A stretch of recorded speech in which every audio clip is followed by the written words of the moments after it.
What's up, my pride? In today's video, I'll be showing you some common mistakes that I see people make on the heavy bag, as well as some tips on how to fix it to help you look like a pro hitting that bag. So without further ado, let's get started. All right, you guys, common mistake number one that I see a lot of people do is usually in novice fighters, not wearing hand wraps when hitting the heavy bag. This is very important. It protects your hands, it protects your wrists, protects your knuckles, and it doesn't take that long. In my last video, I showed you can do it in under 2 minutes, so there's no reason why you shouldn't be wearing your hand wraps when hitting the heavy bag. Heavy bags can range up to hundreds of different pounds, and if you just go in there with your gloves on with no hand wraps, it drastically increases your chance of injury, again, your wrist and your knuckles, so always wrap your hands before hitting the heavy bag.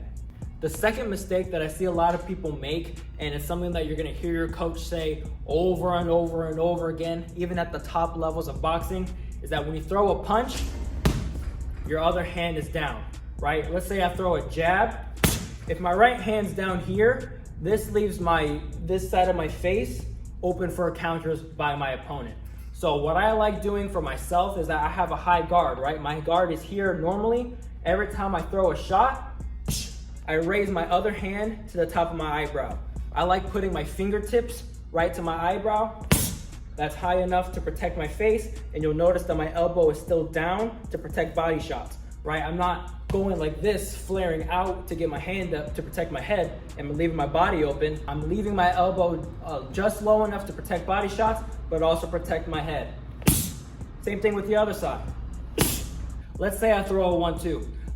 My jab is gonna be out, my right hand's gonna have to come up. When I throw that 2, they're just gonna switch in a straight line, right? A lot of people tend to over-exaggerate and then leave their body open, makes their hands go all haywire. They just need to go in a straight line, alternating hands. So jab first, right hand comes up. When you throw your 2, left hand comes up. So always throw one punch at a time. One hand is throwing the punch, the other one is blocking your head. And this can go for any sorts of punches. You could throw hooks, right hand comes up. You can throw right uppercut, left hand comes up. So always be protecting that head. The next mistake I see a lot of people make, it's usually beginners and people on the younger side, is that they'll walk into a boxing gym for the first time, they'll put on a pair of gloves, get in front of a bag and they'll just start throwing power shots. You don't want to do that. 1, it's dangerous. 2, you could injure yourself, and 3, it's risky. This heavy bag, it's supposed to simulate an opponent, not just a piece of hardware, right? Let's say you just start coming in, throwing haymakers, power shots left, right, and center. 1, you're gonna gas out, and 2, whatever you do in training, you're gonna do in the ring. My tip for a lot of beginners is don't worry about power. I care about perfect form when it comes to the heavy bag, right? I can hit this bag as hard as I want. It's not gonna do anything for me. The more I focus on my speed and more so my technique, the better my boxing training is gonna be. I want more efficient shots than powerful shots, right? There's a saying in boxing, it's not the hardest punch that you get hit with that knocks you out, it's the one you don't see coming, right? So if I'm more efficient, if I just use my body for power, it's gonna do a lot more damage, it's gonna land. Let's say I keep landing that straight 2 right down the middle. It doesn't have to be the world's hardest punch, but it's definitely gonna do some damage to your opponent. So if you're new to a boxing gym or you're new to hitting the heavy bag, I don't want you to concern yourself with power. I want you to focus more on your technique and form.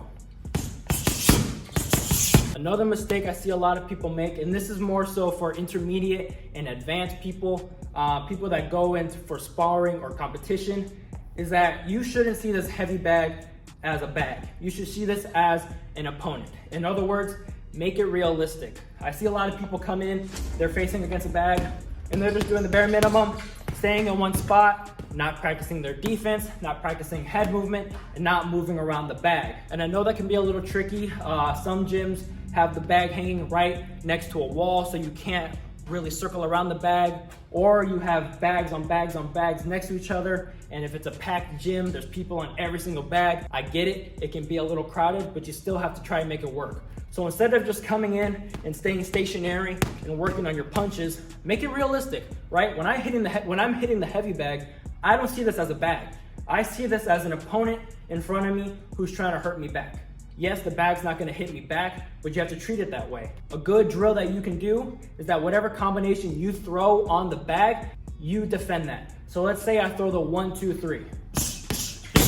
Now I'm gonna visualize that my opponent, the bag, is gonna throw the 1, 2, 3 right back at me. So let's say I block the jab, slip that 2, roll under the 3.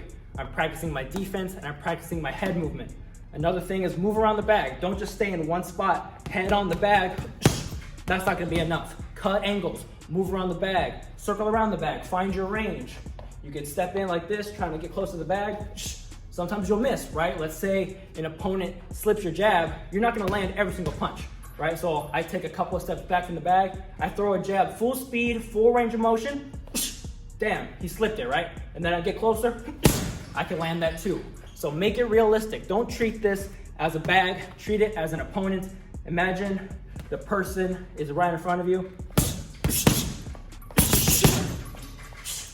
Block those defense, block those jabs.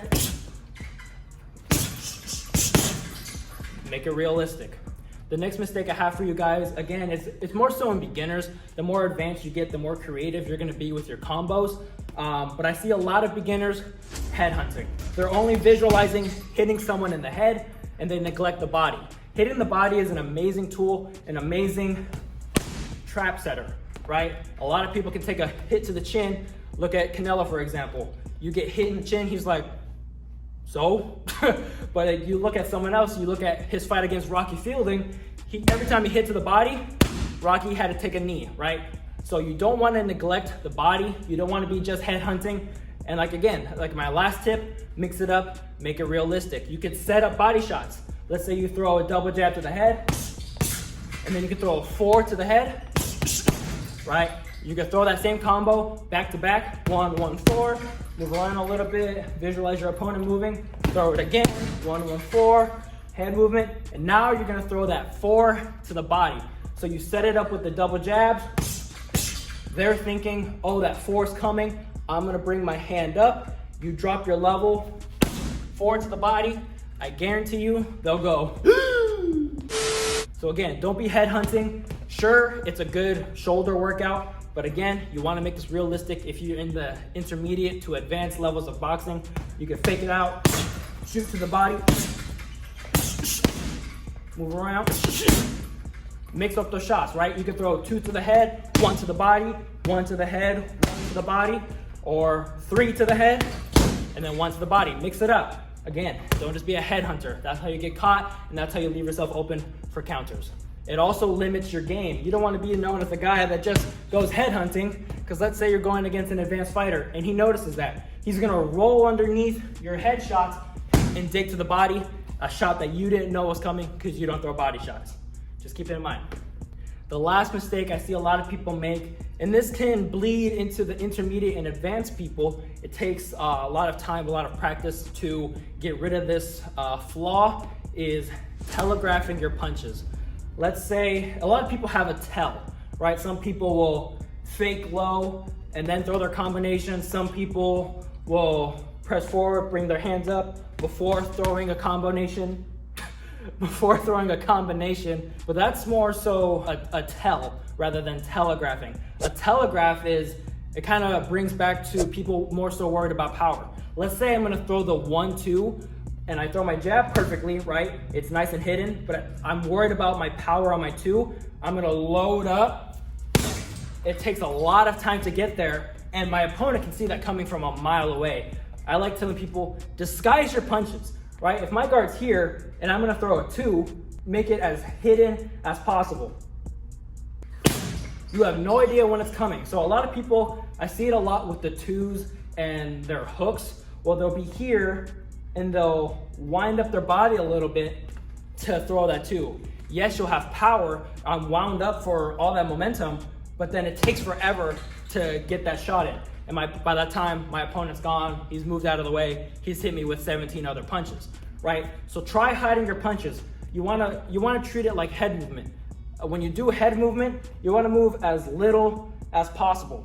Let's say someone throws a jab, a boxing glove is that big. I don't have to miss it by a mile, I have to miss it by that much. So I like telling people, treat it the same way.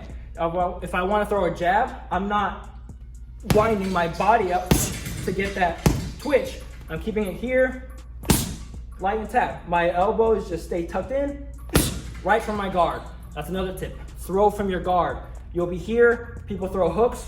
It comes all the way from freaking Timbuktu. Yes, you have power in it, but your opponent, again, sees that coming from a mile away. So try not to telegraph your punches, make them as hidden as possible.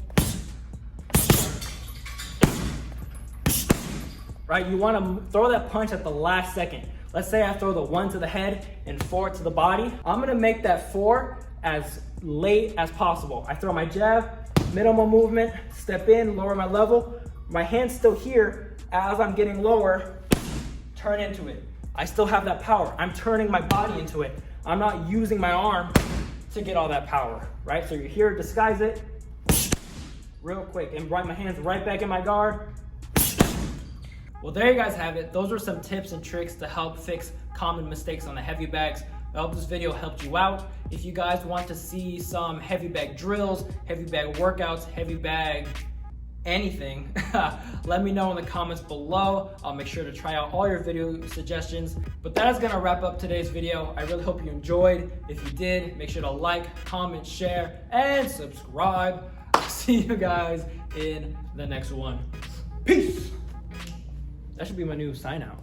Shadowboxing with like peace. It's actually pretty good.